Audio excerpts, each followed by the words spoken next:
Hey guys, Shanti Phillips here. Welcome to a brand new DVD Blu-ray Tuesday shopping video today. Today, pretty much just going to go out, see what kind of stuff came out, see what stuff's new, see what stuff's on sale. Also, at the end of this video, I have a couple reviews I'm going to have, so at the end of the video, stay tuned for that. Also going to have, some reviews as well, of course, in my DVD Blu-ray update this Saturday, so definitely be on the lookout for that. Have some cool horror titles and things like that for that. Anyway, though, guys, let's get going and see what we can find today. Into Target we go. Yeah, so the main thing today was, Drive that came out, and straight out of Compton, they actually have, though, this, steelbook in here. There's an exclusive steelbook one for that. This one, I really like this movie. This has actually on here the extended cut of the movie, which is, I think, like, it's 20 minutes longer cut of this, but this is the, Target exclusive digibook one for this. But I would definitely recommend that one. I might pick this one up, I'm not sure. The other one today was Everest. And that was actually pretty good. It was pretty dismal, really pretty sad, because you kind of know what happens, but I like that a lot. Into the soup plantation we go.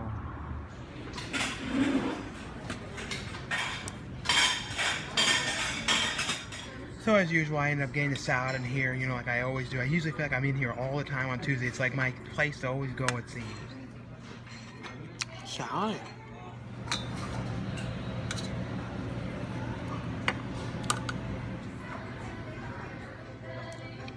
Soupy. Into Walmart we go. Yeah, so the main stuff today, like I said earlier, was Everest, which was actually pretty cool, but I said it's a very, very dismal, very sad movie, but it was really, really well done, though. And, the intern was today, and there, straight out of Compton has like 30 minutes of exclusives, but it's funny, it's like, you have to download it from Vudu, so you'd have to actually watch it off of that to actually see these exclusive stuff. I don't know what it is, it's like, I guess exclusive bonus content, but it's kind of weird though to have it like that. I mean, it's cool the thing, but I'd rather it be like on a disc or something, because like I don't know, I always feel like with these Vudu things, you never know if they're going to be there forever and stuff. Like if the licensing, if they last forever, all of a sudden they could just be gone.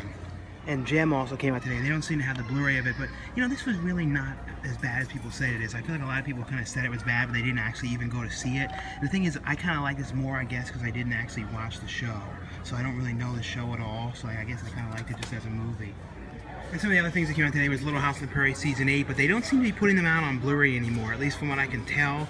They kind of stopped with the Blu-ray releases. They might be like exclusively like on Amazon or something, but one of the only other things I saw today that I believe this week was How to Save Us, some kind of a science fiction kind of like end of the world kind of one, which seems kind of interesting, but everything else in here is pretty much the same stuff as the past couple weeks, like Crying Wolf, Wrecker, High School Exorcism. I'm going to have a review of High School Exorcism at the end of this video, with the views that I do, but nothing else too major today. Like I said, there's like not a ton of different, because some weeks you come in here, they have lots and lots of like obscure different kind of horror movies, and they kind of like every like 3 weeks or so they kind of really change this out, but like right now it's kind of been the same stuff for the last while.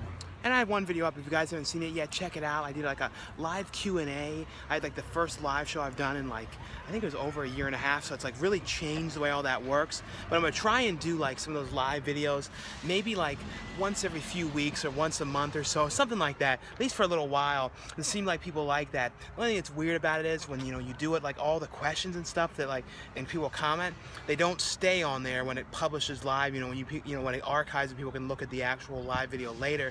That's the only thing that's kind of a shame, is like before, as far as I remember, like every comment and things like that people posted would stay there. Now it's not like that anymore, so you don't get, because there was a lot of ones I missed that I would like to have read and stuff, and things people were saying, so that's the only thing that's a shame of it. And I got to figure out too how you like scroll through it better. But if you guys haven't seen that live thing, like I said, the archive one is up. I'll put the link below for that, and like I said, I'm gonna try and do those more often. I'm not sure what days for certain I'm gonna do them, but and maybe like I'll probably post like on Facebook or Instagram or things like that, or Twitter and things like that, to let you guys know before I do some of those things. So if you don't follow my Twitter and Instagram and stuff like that, check out the links below for those as well. I always put those, so follow them too, because I always put on there too stuff about like new DVDs and stuff that I've gotten and things like that. Into Costco we go. And as usual, not one card in Costco. I never can find one. I don't get it. And sometimes I like to come in here and just see what they have and stuff. And sometimes their prices on things can be a little bit better than other places. Sometimes not always though. Like, Martian is $21.99. One thing I always want to say too is, don't you guys hate these kind of stickers on the covers. Like certain ones can come off pretty easily, but other ones like rip off, and then and like certain, like especially like this one is on her even worse than the slip covers. That's the one thing. It's almost like the bane of my existence when it comes to movies. This is actually a decent price for Dope though. That's a really good movie, but that's the one thing I really dislike is those covers, those stickers on the covers and them. And this, I keep waiting. I really want to get this, but like I keep waiting because I feel like at some point they're going to be releasing the theatrical versions of these without the effects change. So I keep on waiting and waiting and waiting for those. But I did actually come in here to get something. I come in here and I get this in here, this PB2, because it's only $5 for this gigantic container. Most stores it's like $5 for the teeny tiny small one. Like I said, I eat this stuff like all the time. I feel like I should be the spokesbottle for this PB2 stuff. But I feel like I keep like, a fallout shelter, like I'm going into the fallout shelter amount of this PB2 because I already have like 3 of them at home. But every time I come by Costco, I'm like, oh, I better get more. I don't know why, but I really hoard this up, as Brennan says, this PB2. Into Best Buy we go. It's funny though, it's like everywhere seems to only have Gem on DVD. Like they don't seem to have Gem on Blu-ray. It's almost like most of the stores just got Gem, the DVD of it. But there is a Blu-ray one. It even says, also available on Blu-ray. Because, there's some releases, every so often, they only ever put them on DVD. Like that one that I was talking about a long time ago, Curve, is finally coming out. But that's like one of those Universal ones that only gets a DVD release. And this one today as well, like I said, it was the Intern. And here they have a Straight Outta Compton shirt. I don't think you can actually, it doesn't come with it, but if you can buy it for $9.99. But like I said, this is actually a really good movie. And I know this is one of those ones that down the line is going to be way cheaper, so I'm definitely going to get it then. But this really was really well done movie. Definitely interested in seeing too the director's cut of that and seeing the stuff they cut. So that's all for this DVD Blu-ray Tuesday shopping video. Like I always say, guys, if you enjoy these videos, definitely give this video a thumbs up. Now stay tuned for a couple new DVD and Blu-ray reviews. The first one I got from Broad Green Pictures is Learning to Drive, the Patricia Clarkson, Ben Kingsley film. This one that I was really interested in seeing. It's basically about Patricia Clarkson's character who's, getting a divorce from her husband. She's in the middle of a divorce because, he was cheating on her with this other woman, and she's kind of trying to figure out what she's going to do with her life and trying to get things figured out. And says all these things that she hasn't been able to do. And one thing that she was not able to do was to drive.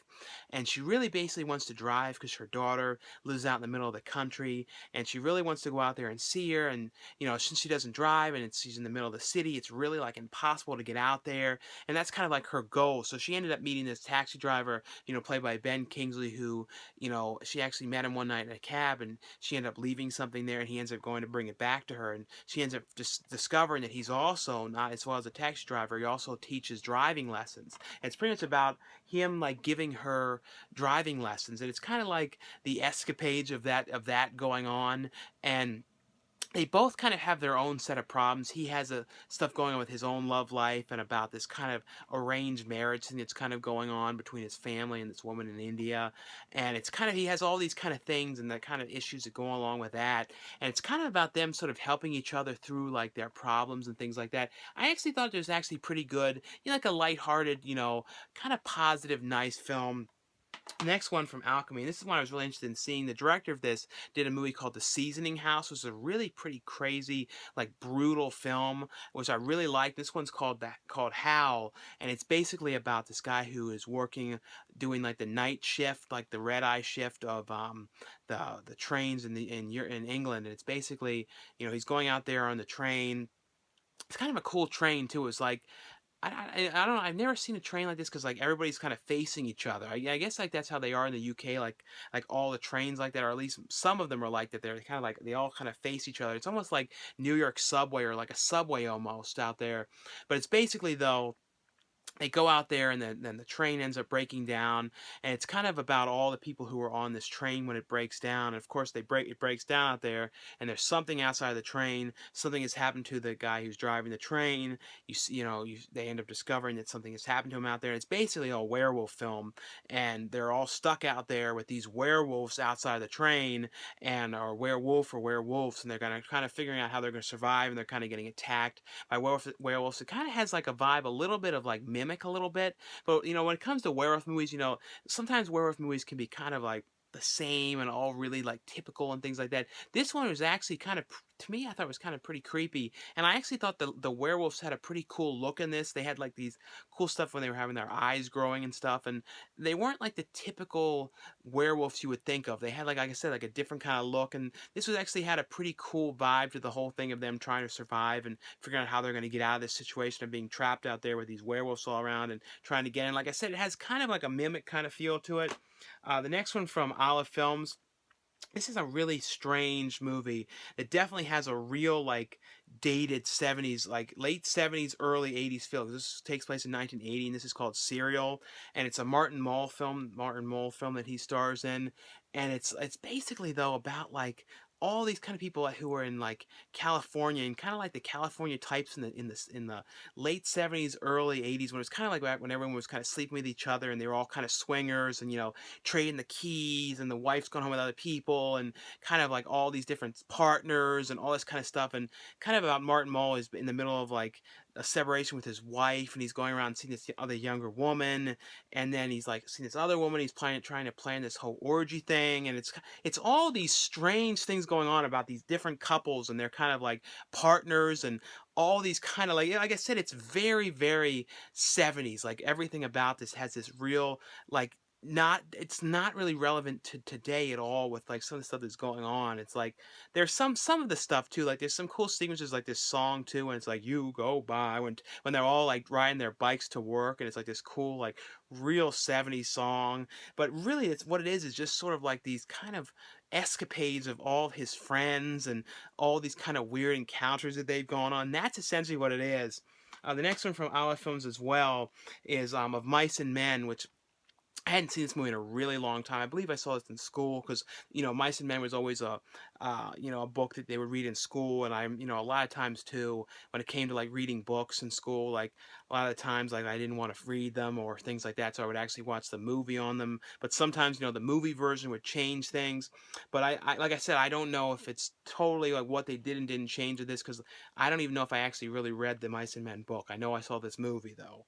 And I actually always liked this movie. It stars Gary Sinise, and actually Gary Sinise actually directed this, and John Malkovich. And it's about these two friends, and the one friend, played by John Malkovich, doesn't he's kind of getting himself in all kinds of situations.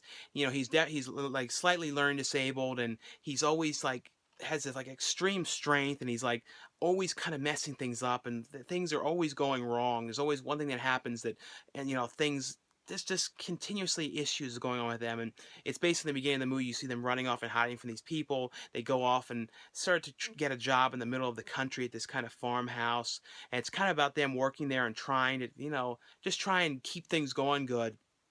And then, of course, things start to go wrong when they work there, and he ends up meeting Sherilyn Finn's character. Is kind of what ends up happening with that, and it's all these kind of sad things. It's a very very sad movie, but very very well directed. And I thought the acting on this was really good. Like I said, it's a really really well made movie, and like I said, very very sad. And it also has on here the features that were on the old DVD release. So it has like a commentary track, the making of, deleted scenes, makeup test, Sherilyn Finn screen test.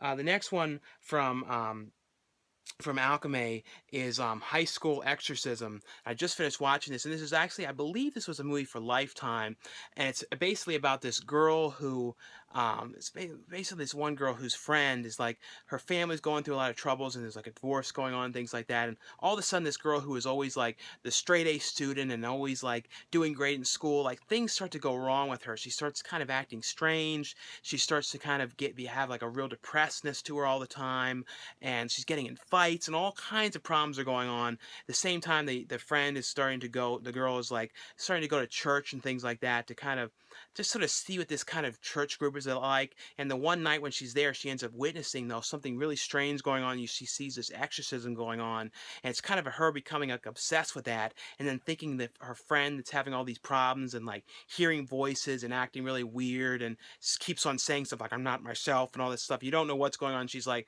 starting to kind of look into that too, like maybe this friend needs to be exorcised by this group, and at the same time she doesn't know if like could this friend be possessed, because like she's seeing like that other person getting exorcised, and it's like there's some kind of weird like demonic possession stuff going on around this whole town. It's kind of her trying to figure out what's going on. I thought it was actually pretty good for the most part. The next one was actually kind of interesting. And there's like a thing in here too with Lance Henriksen, like you would never expect for him to do in this. Like I was just like, whoa.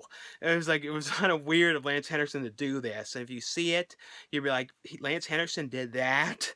But his movie's called Hollow's Grove, and it's basically about a group of these people who are making like a reality TV show going around, kind of like a ghost hunters kind of show.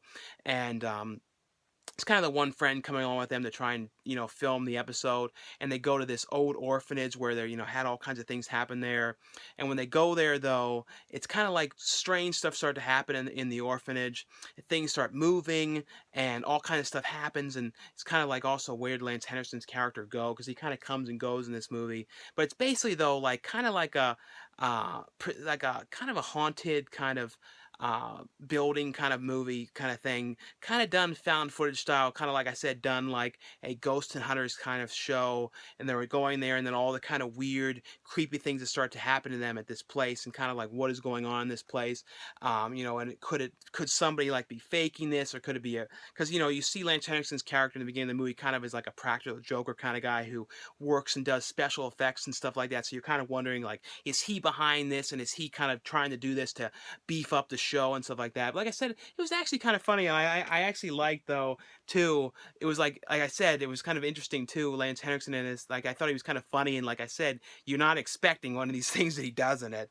The last one I got from E1 is called Jurassic Predator. I think this movie was released on another name as well, and I believe this played on Sci-Fi. It's basically though about this like big creature thing that's out in the lakes, and it's basically the one people start going missing, and the one girl who's there, basically her father has gone missing out there.